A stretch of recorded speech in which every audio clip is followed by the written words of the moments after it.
There are places on this planet where maps simply run out, underwater caves that descend beyond the reach of any light, rivers so deep and wide that entire ecosystems exist without a single human witness, lakes so remote that the only people who know their secrets are the ones who have lived beside them for generations. For centuries, sailors, fishermen, and indigenous tribes have described creatures that science couldn't explain, monsters that moved beneath the surface, shadows too large to belong to anything known. Most people dismissed these stories as superstition, but some of them turned out to be something else entirely. This is part 2.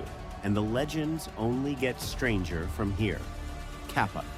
Something has been pulling children into rivers in Japan for over 1,000 years. At least, that's what the stories say. The kappa is one of the most feared water spirits in Japanese folklore, a creature described as reptilian, roughly the size of a child, with webbed hands, a turtle-like shell, and a hollow depression on top of its head filled with water. If that water spills, the kappa loses its power. Locals historically warned their children to bow before entering rivers, because a kappa, bound by the rules of courtesy, would bow back and spill the water from its head. But the legend may have a darker, more biological root. Japan's rivers were once home to the Japanese giant salamander, one of the largest amphibians alive, reaching nearly 5 feet in length, moving silently through fresh water and surfacing without warning. Ancient encounters with this creature in murky water at night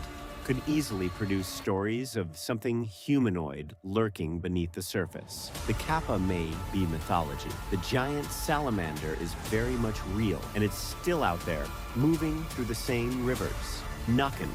In Scandinavia, they say the water plays music. The Nuken is a shape-shifting spirit said to inhabit the cold lakes and rivers of Norway and Sweden. In most accounts, he appears as a handsome young man sitting on a rock, playing a violin with a melody so beautiful it becomes impossible to resist. Those who follow the sound walk into the water and don't come back. Local communities across the Nordic countries recorded hundreds of drowning cases near certain stretches of river over several centuries, clustered in the same locations, generation after generation. Scientists today point to underwater currents and natural whirlpools invisible from the surface. Some of these rivers create acoustic phenomena, sounds produced by water moving through narrow rock channels that carry across the surface in unusual ways. A beautiful, unexplainable sound coming from the water. People disappearing nearby. In a world without fluid dynamics, you'd call it a monster too. The Nuken may have been a way of explaining what communities couldn't understand, that certain waters are deadly, not because something lives in them, but because of what they are. Though, in the darkest versions of the legend, there's no difference. Bunyip. Australia was once a continent of giants, and someone saw them. The Bunyip, a word from the Wemba Wemba language meaning devil or evil spirit, has been described by Aboriginal Australians for thousands of years. The descriptions vary, sometimes enormous and seal-like, sometimes covered in dark fur with tusks, sometimes emitting a cry loud enough to echo across an entire river valley. For a long time, European settlers treated these accounts as primitive superstition. Then paleontologists started finding bones. Diprotodon optatum, a wombat-like megafauna roughly the size of a rhinoceros, roamed Australia until approximately 40,000 years ago. Its timeline overlaps directly with the earliest human arrival on the continent. Aboriginal oral traditions are known to preserve accurate information across tens of thousands of years.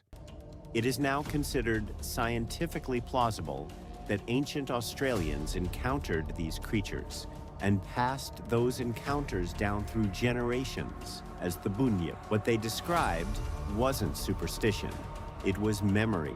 Jubba Fofi and the Julia Beast. Not every legend comes from the past. Some arrive as signals, Deep in the rainforests of the Congo, the Baka people describe a creature called jibafofi, a spider the size of a house cat, or larger, capable of weaving webs between trees wide enough to trap small animals. Explorers in the early 20th century reported walking into enormous webs in the jungle interior and finding large, unidentified spider remains nearby. No specimen has ever been collected. No photograph confirmed. But the Congo Basin remains one of the least explored ecosystems on Earth, and new species are discovered there regularly. Then there is the sound. On March 1st, 1999, hydrophones operated by NOAA picked up an ultra-low frequency signal near Antarctica. It lasted just under 3 minutes. It was powerful enough to be detected across the entire hydrophone array, spanning thousands of miles of open ocean. Scientists later proposed the most likely explanation was a large iceberg fracturing against the seafloor, but the signal has never been fully replicated. The source was never visually confirmed. Two legends, two completely different parts of the world, both still without a definitive answer. Sometimes the mystery isn't in the past. Sometimes it's in the data. Lusa. There are holes in the ocean floor of the Caribbean that go straight down into darkness. Blue holes, ancient underwater cave systems, drop hundreds of feet below the surface, cutting through coral and limestone into tunnels that no diver has fully mapped. Fishermen across the Bahamas and surrounding islands have named what lives inside them the Lusa, part shark, part octopus, a creature that creates whirlpools at the entrance of these caves when it moves. Marine biologists point to a more grounded explanation. The giant Pacific octopus has been documented reaching arm spans of over 14 feet, and related deep water species remain poorly studied. Strong tidal currents flowing in and out of blue holes can create sudden, powerful suction at the surface, exactly what locals describe when they say the Lusa is feeding. Blue holes along the Bahamian shelf drop beyond 200 meters in some locations, deeper than most research equipment can reliably operate. What lives at those depths has never been systematically surveyed. The blue holes are real. What's inside them hasn't been fully cataloged. Not yet. Mokele Mbembe. If a dinosaur survived the last 66 million years, it would choose the Congo. The Congo rainforest is the second largest tropical forest on Earth. Its river systems run through terrain so dense and remote that new species of mammals have been discovered there within living memory. The okapi, a large mammal related to the giraffe, was unknown to Western science until 1901. Mokele Mbembe, described for centuries by indigenous tribes of the Congo Basin, is said to be enormous, semi-aquatic, long-necked, and aggressive toward hippopotamuses. Descriptions across different tribes, separated by hundreds of miles, are strikingly consistent. A creature resembling no living animal, with a body in the water and a neck that reaches above the surface. Scientists have led expeditions into the region.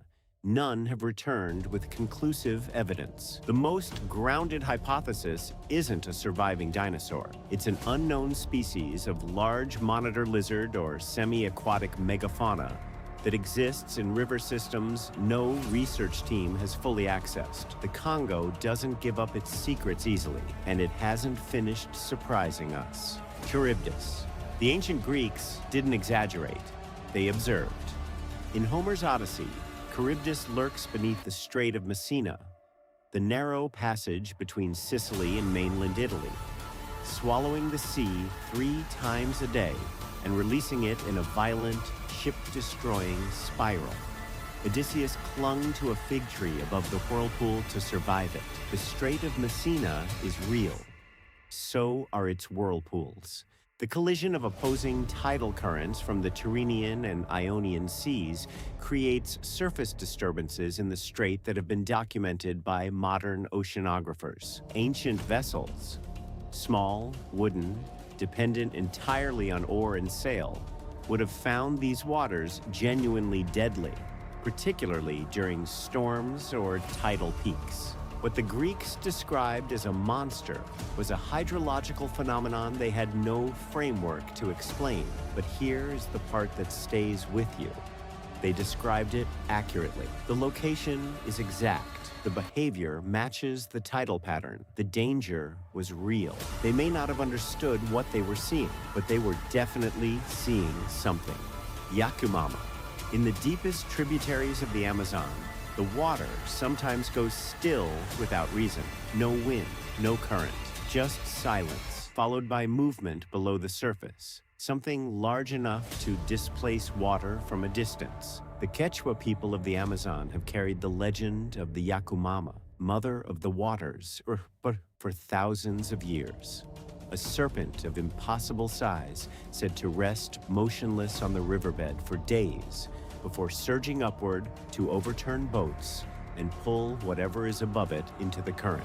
Science offers a partial answer. Green anacondas can reach up to 30 feet in length, making them the heaviest snakes on Earth. Titanoboa, a prehistoric giant from the boa family, recovered from Colombian fossil beds, reached over 40 feet and may have had descendants that survived longer than the fossil record currently confirms. The Yakumama may not be a single creature. It may be a category, something the river produces that science hasn't fully measured. The Amazon is still keeping count. Less than 20% of Earth's oceans have been mapped with any real precision. Entire river systems in the Amazon and Congo basins remain biologically unsurveyed. New species, not insects or microbes, but large animals, are still being formally documented every decade. The legends in this video didn't come from nowhere. They came from people who lived close to the water, who depended on it, who watched it carefully for their entire lives. Some of what they described has already been confirmed by science. Some of it hasn't been disproven either. The ocean doesn't owe us its secrets. Neither do the rivers. But every so often, something surfaces, and the old stories start to make a little more sense.